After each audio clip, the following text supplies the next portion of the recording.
All right, what's up guys? My name is Zach and today I'm driving a 2019 Mini Cooper S. Up front is a 2.0 liter turbocharged inline 4-cylinder, and down below is a 6-speed automatic transmission. If you want to read more of my thoughts, head on over to carmarshal.com/overdrive. I'll be writing a complete article about the Mini Cooper S. But let's get back to that 2.0 liter turbo. Well, Mini Cooper S's have always been some form of forced induction. The older ones were actually supercharged, but this is the turbo, low displacement, but you really don't need all that much displacement to move a small car like this. And that's kind of the joy of the S. Now paired to it is that 6-speed automatic transmission, which you can shift with paddle shifters actually. So let's kick it down here. Kick it down one more. That's quicker than I thought it would be, for sure. Keep it in second. Ooh, a little bit of crackle, So we'll get on it in second.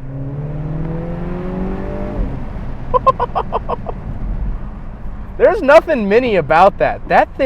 This thing pulls. That is really, really impressive, especially out of just a little 2-liter turbo. That's fun. That is definitely very fun, and that was surprising. It feels a lot faster than the 2002 I reviewed a little while back, even with a manual. I mean, this thing shifts so quick. Modern automatics are so fast at shifting that it doesn't matter what transmission they have anymore.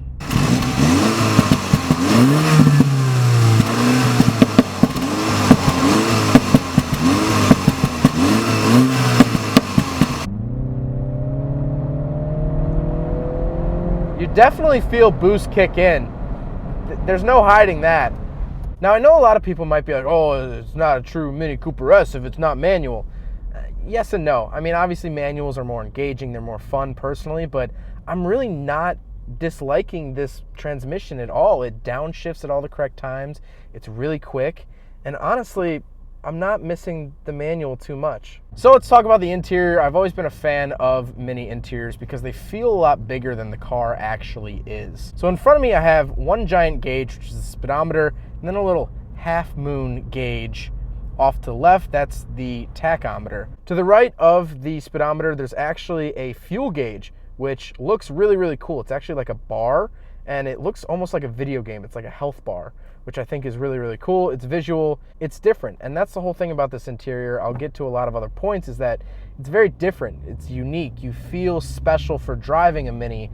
It's not another Nissan Altima. It's not, a Toyota Corolla. It's a Mini, and it's special for that. On the steering wheel, I get a couple options. I have cruise control, voice activation, volume, stuff like that. It's a real simple steering wheel, although at the bottom it does say John Cooper Works, which is a little cool, nice little touch. Reminds you that you're not driving a base model Mini Cooper, you are driving the S. And then, like I said, the steering wheel also has those paddles, real nice. Right is the upshift and left is the downshift. Normal window and mirror switches off to the left, nothing crazy there. In the center, you get the classic Mini Cooper giant circle of a display. So in the display in the middle, you actually get your controls from the radio. That's nothing new there, but it's just, it looks so weird. It's a giant circle in the middle of the car, but Mini Cooper has done this forever, so it's really cool that they kept it that way. Down below that, you get heating and air conditioning. Again, nothing too crazy there. You do get heated seats, really nice option for the Mini Cooper. One thing I do really like, and I've always liked this about other Minis in the past, is that it has this sort of fighter jet style toggle switches down below. So to start the car, you actually kind of hold down a toggle switch. It really does feel like you're starting a fighter jet, which I just think is really cool. It's unique, and not a lot of cars have that. Then you get 2 cup holders, and you get the shifter, which the shifter is very tall, and that's just because the center console is sort of low, and so it needs to be tall to be in a comfortable location. I think it just kind of looks funny, but it's very functional. You can shift it over, plus, minus, whatever you want to do. Then you have your little controls for the center screen. It's sort of like a little joystick, if you will, and that controls all of your entertainment, navigation, and that sort of thing. Up top, you get even more toggle switches and little lights, which you can actually change the color of. So if you would like mood lighting, this car has that. And then, of course, how can you not talk about the giant sunroof? Actually, sunroofs. There are 2 of them. The rear does not open, but the front does. I love cars with sunroofs, not only because you kind of get sort of an open air experience, but it also just adds light to the cabin. It makes the cabin feel more alive. as opposed to this dark cave in which you're sitting. It does have a back seat, so I will do a back seat review. I will try to shove myself back there as best as I can. All right, I really don't have much room to get in, but get back here. All right, so once I'm actually back here, not bad at all. Really comfortable. I have 2 speakers on either side, actually. Cup holders, no center console, but that's okay. Really comfortable back seats, and it's really nice that I have my own sunroof. I think that's huge, and it kind of gives the people in the back something to look at, which I think is a big deal too. Other than that, oh, actually I get a center cup holder, so there's actually 3 cup holders back here. So if one person wants to bring an extra drink, they can.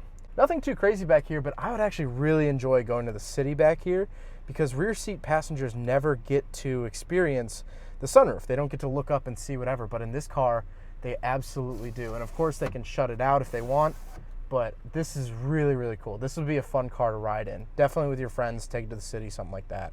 There's also this nice, I'm not sure if it's carbon fiber. It's fake for sure. I don't know what it is though. It sort of looks carbon fiber-esque, but I like the look of it.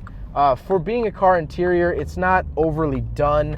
It's very simple. It's simple but sporty, and I really like that. If you're looking for a small car, this is definitely a city car for sure. But if you're looking for a small car, this is definitely a good option. It's quick, it's sporty, and it's really, really fun to drive. Even in the automatic transmission, I'm having a blast just getting in and out of boost with the little 2-liter. Something very funny that I think about the Mini Cooper is that the taillights are actually, it's the Union Jack. It's the British flag. So I think that's a cool little touch, just to remind you that the car is British. They haven't forgotten those British roots at all. And overall, the color is a really nice green. It's a British racing green, which is such a heritage color. A bunch of cars in the past have come in that, and it's really cool. And of course, you gotta have the pinstripes for that little Italian job-esque sort of paint scheme, if you will. But overall, I really am genuinely impressed with the new Mini Cooper S. I know it's not a manual, and that's totally fine. It's a quick, fun little car, and that's what the Mini Coopers have always been. They are fun, quick, little cars. And I think this really stays true. And this gives me hope for the future that Mini Cooper will continue to make fun, small cars and not, you know, go all Fast and Furious and turn into heist movies, and I don't even know what that stuff is anymore. They've kept it pretty true to the original Minis. So I hope you guys have enjoyed the video. I hope you guys learned something about the 2019 Mini Cooper S. If you'd like to read more of my thoughts, head on over to carmarshall.com/overdrive. But again, hope you guys enjoyed it. Don't forget to rate the video, comment on the video, and subscribe if you really liked it. Take care, guys. Cause aside from my soul,